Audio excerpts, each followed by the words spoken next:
Тоқтар Әубәкіров жас кезінде қазақ қызына ғашық болған.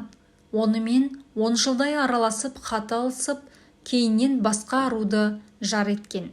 Алғашқы махаббатының әкесі екеуінің қосылуына қарсы болыпты. Бұл туралы Астана арнасының Мақпал мекен жобасында айтады. Әкесі қарсы болды. Кейінгі жылдары ол кісімен кездестік. Қазір телефонмен тауып алу оңай ғой. Ол кісі әкем олай айтуға тиісті емес еді, деді. Себебі әкем мені жақсы көруші еді, деді. Бірақ өз құлағыммен естідім телефон арқылы.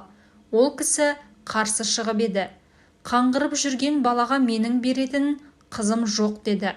Мен ол кезде сонау қиыр шығыста жүргенмін.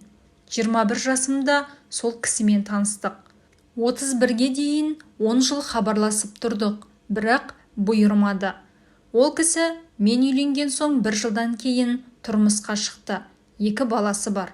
Құдайға шүкір, немерелерін көрді, деп ағынан жарылды қазақтың тұңғыш ғарышкері.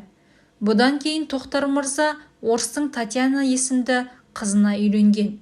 Күні бүгінге дейін сол кісімен бір шаңырақ астында тұрып келеді.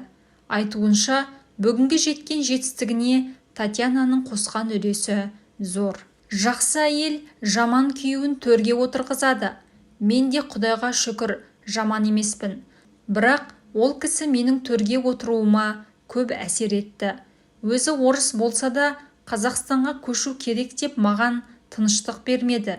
Енді ол әрбір кісіге берілмейтін сезім. Осында келген соң кішкентай балаларды, немерелерімді қазақ мектебіне беріңдер деп, бүгінгі күнге дейін балаларымның құлағына құйып жүргенде сол Татьяна Михайловна, деді Тоқтар Әубәкіров.